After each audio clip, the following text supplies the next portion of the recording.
I want to begin with an illustration that I found in my file several weeks ago now that I'd forgotten I placed there. Apparently placed it there years ago, and when I pulled it out and started reading it, it literally sent chills all over me with the power of the story.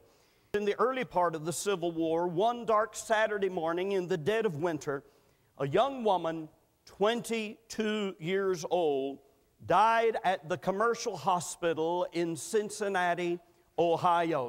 She had once been beautiful and the pride of respectable parents, highly educated and accomplished. She might have shone in the best society, but she was stubborn and willful and would not listen to warning.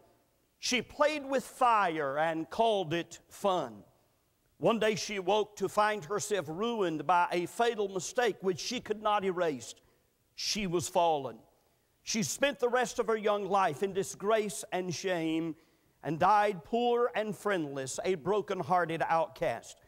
Among her personal effects was found in manuscript form a poem entitled Beautiful Snow. The reader of the poem was so touched that he immediately carried it to Enos Reed, who was the editor of the National Union newspaper. In the columns of that paper, on the morning following the girl's death, the poem appeared in print for the very first time. When the paper containing the poem came out on Sunday morning, the body of the victim had not yet received burial.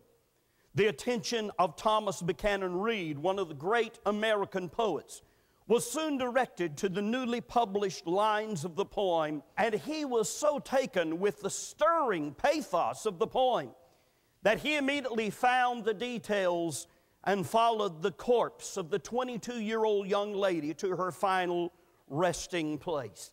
At the end of this message, I will read to you the words of the poem that woman wrote as she lay in the snow outside in the 1860s, dying, and then slipped off into eternity and left that behind with her personal effects.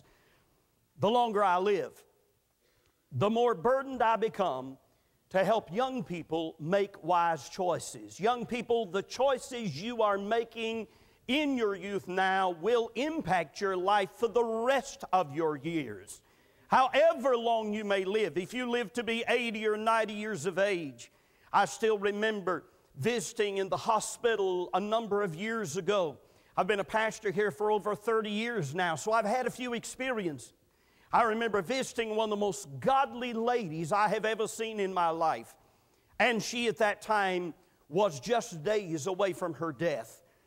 As I visited with her, I was about to have prayer with her. In fact, I did have prayer with her. And I was holding her hand. She was probably in her 80s, if not 90s at the time. And as I turned to start to leave the hospital room, she looked up at me. And tears started filling her eyes. And she said, "Pastor Davis, I need to talk to you so badly." And I said, "Well, what is it, dear sister? What can I do to help you?" "Sure." And she said through tears in her eyes, "Pastor Davis, can God ever forgive me?" And I said, "What are you talking about, dear sister?" Here was a lady who had been a faithful member of my church for a long period of time. Here was a lady who was one of the godliest ladies I've ever known in my life. And she took me back to a time 70 years earlier in her life. A time that I'm sure God had forgiven her of long before, and yet a time that was still etched in her memory, that was still bothering her greatly. And she said, "Can God forgive me?" And what she was really saying was this: "I don't know how to forgive myself." David in the Psalms cried out at one point, "God, remember not the sins of my youth." And he wasn't saying God hadn't forgiven his sins. God forgives whatever you bring to him. He's a gracious God and a merciful God and full of loving kindness and forgiveness. But he was saying, I'm still having trouble with those things that go back to my youth. Young people, neither God nor Satan is going to force you to make a decision you don't want to make. So you need to make sure that you make wise decisions in your youth. 1 Timothy chapter 4, verse 12. When I discovered it as a young man who at 15 and a half years of age had just totally surrendered my life to the Lord, this verse became a bulwark for my life. It became a foundation verse for my life. It became a verse that helped me get through my teen years. 1 Timothy chapter 4, verse 12 says this. In fact, read it out loud heartily with me all together. Would you please?